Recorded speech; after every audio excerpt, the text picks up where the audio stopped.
मक्का royal clock tower को बनाने में लगभग $16 बिलियन का खर्च किया गया था। सऊदी किंग अब्दुल अजीज रॉयल क्लॉक टावर पर दुनिया का सबसे बड़ा घड़ियाल लगाना चाहते थे, जिसके ऊपर लगा होगा एक बहुत बड़ा हीरा और सबसे टॉप पर एक गोल्ड प्लेटेड क्रिसेंट। पूरा स्ट्रक्चर बनकर कंप्लीट हो चुका था। अब बारी थी इस स्ट्रक्चर के ऊपर दुनिया की सबसे बड़ी घड़ी बनाने की। इस काम को अंजाम देने के लिए जर्मनी की पैरट नामी कंपनी को सिलेक्ट किया गया, जिनको इस काम में 165 सालों का एक्सपीरियंस था। इन सब में सबसे बड़ा चैलेंज इस घड़ियाल के कांटे थे। इनको ऐसे डिजाइन करना था कि ये तेज हवा में उखड़ ना पाए। इस घड़ियाल का बड़ा कांटा 23 मीटर्स, जबकि छोटा कांटा 17 मीटर लंबा रखना था।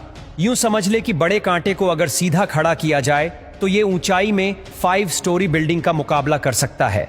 600 मीटर की ऊंचाई पर हवाएं 200 किलोमीटर पर आवर से भी ज्यादा तेज चल सकती है, जो इस कांटे को बड़ी आसानी से उखाड़ सकती है। आखिरकार घड़ियाल के कांटों को स्पेशल कार्बन फाइबर मटेरियल से बनाने का फैसला किया गया, क्योंकि कार्बन फाइबर एक लाइट वेट मटेरियल है, लेकिन यह स्टील से भी ज्यादा मजबूत होता है। स्टील की कंप्रेशन स्ट्रेंथ यानी दबाव बर्दाश्त करने की ताकत ज्यादा होती है और वो प्रेशर पड़ने पर मुड़ सकता है, लेकिन कार्बन फाइबर प्रेशर पड़ने पर मुड़ता नहीं है। इसके अलावा स्टील में जंग लगने का खतरा भी होता है, जबकि कार्बन फाइबर पूरी तरह से रस्ट प्रूफ रहता है। मक्का क्लॉक टावर के लिए 4 नहीं बल्कि 5 कांटों के सेट बनवाए गए और एक स्पेयर में भी बनवा कर रखा गया। एक एक ट्रेलर में सिर्फ एक कांटा लाद कर इसे मक्का क्लॉक टावर तक पहुंचाया गया। ये कांटे इतने बड़े हैं कि इसके अंदर आसानी से चला भी जा सकता है। क्लॉक टावर के चारों घड़ियाल को चलाने के लिए अलग अलग मोटर है, जिसे क्लॉक ड्राइव कहा जाता है, लेकिन यहां पर भी एक एक्स्ट्रा क्लॉक ड्राइव पहले से क्लॉक टावर में इंस्टॉल की गई है, ताकि कभी खराबी की सूरत में फौरन रिप्लेस किया जा सके। इस घड़ियाल में एक मेंटेनेंस स्विच भी लगाया गया है, जिसे दबाते ही कांटे बिल्कुल सीधे हो जाते हैं और मेंटेनेंस वर्कर्स इसके अंदर जा सकते हैं। इस घड़ियाल के रंग को सिलेक्ट करने के लिए भी काफी सारी रिसर्च की गई। रिसर्च करने के बाद ग्रीन कलर की LED लाइट सिलेक्ट की गई। ग्रीन कलर इसीलिए सिलेक्ट किया गया क्योंकि ग्रीन कलर में 8 किलोमीटर दूर से देखने पर भी टाइम सही से नजर आता था। इस क्लॉक टावर पर हैरतअंगेज तौर पर टोटल 20 लाख LED लाइट्स लगी है। हर एक LED एक दूसरे से 4 इंच के फासले पर लगी है। इन 20 लाख LED को भी स्पेशली मक्का के गर्म मौसम को नजर में रखते हुए बनाया गया, जिसमें 1 साल से भी ज्यादा का वक्त लगा।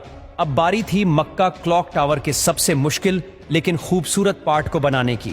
बिल्डिंग के टॉप पर एक क्रिसेंट लगाना था। ये क्रिसेंट 75 फीट ऊंचा और इतना ही ज्यादा चौड़ा भी है।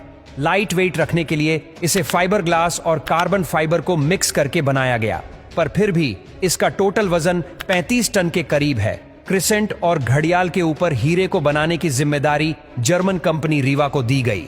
जानकारी के लिए बता दे कि इस घड़ियाल को दुबई में बनाया गया और फिर बाद में उसे मक्का ट्रांसपोर्ट किया। सबसे खास बात यह कि क्रिसेंट के कोने कोने पर सोने की लेयर छड़ी होगी, लेकिन अगर ये क्रिसेंट पूरा 1 पीस में बनाया गया तो फिर इसे टॉप तक पहुंचाना और फिर वहां इंस्टॉल करना मुश्किल नहीं बल्कि नामुमकिन होगा, क्योंकि भीड़ और जगह की तंगी की वजह से यहां सिर्फ टावर क्रेन्स काम कर सकती है, पर वो भी इतना ज्यादा वजन एक साथ नहीं उठा सकती। तभी इसे अलग अलग पार्ट्स में बनाने का फैसला किया गया। इस क्रिसेंट पर गोल्ड की लेयर चढ़ाने के लिए करीब 10 करोड़ मोज़ेक टाइल्स के पीसेस चिपकाए गए, जिन पर सोने की लेयर छड़ी हुई थी। हर एक मोज़ेक टाइल्स को बारीकी से बनाया गया और फिर इनको 2 बाई 2 सेंटीमीटर के ब्लॉक में काटा गया। ये पूरा क्रिसेंट भी दुबई में तैयार किया गया और फिर फाइनल टच देने के बाद इसे मक्का भेजा गया। क्लॉक का डेमो वर्जन भी पहले दुबई की एक लोकेशन पर इंस्टॉल किया गया, क्योंकि जर्मन कंपनी के कुछ इंजीनियर्स पहले इसे इंस्टॉल करके देखना चाहते थे कि कहीं कोई खामी तो नहीं रह गई। सारे मसले फिक्स करने के बाद ही इसे मक्का तक पहुंचाया गया। 600 मीटर की ऊंचाई पर क्रिसेंट की इंस्टॉलेशन भी एक बहुत बड़ा चैलेंज था, क्योंकि इतनी ज्यादा ऊंचाई पर टावर क्रेन्स इतना ज्यादा लोड नहीं उठा सकती। इस क्रिसेंट को 4 अलग अलग हिस्सों में ऊपर खींचा गया और एक हिस्से का वजन करीब 4 टन था। ये इंजीनियर्स और वर्कर्स के लिए काफी खतरनाक टास्क था, क्योंकि एक तो टावर क्रेन्स इतनी ज्यादा ऊंचाई पर होने की वजह से ज्यादा वजन नहीं उठा सकती थी। दूसरा, अगर इस प्रोसेस के बीच तेज हवा चल पड़ी तो पेंडुलम इफेक्ट की वजह से 4 टन का वजन डबल भी हो सकता है। फिर वही हुआ जिसका डर था। ठीक उस वक्त जब क्रिसेंट का एक हिस्सा हवा में था, तब अचानक हवा चल पड़ी। आखिरकार कुछ वर्कर्स ने इसे रस्सियों से पकड़कर हिलने से रोका और फिर इसे पोजीशन में लाकर फिक्स कर दिया गया। इस क्रिसेंट में टोटल 3 फ्लोर्स हैं, एक ऑफिस, एक मीटिंग रूम और एक मस्जिद, जो कि मैन मेड स्ट्रक्चर पर दुनिया की सबसे ऊंची मस्जिद है। और अगर क्लॉक के एरिया की बात की जाए तो सिर्फ एक साइड की क्लॉक 16,000 स्क्वायर फीट पर फैली हुई है। $16 बिलियन की लागत से तैयार किया गया मक्का रॉयल क्लॉक टावर आज तक दुनिया में जितने भी स्काईस्क्रेपर बने हैं उनमें सबसे ज्यादा महंगा है।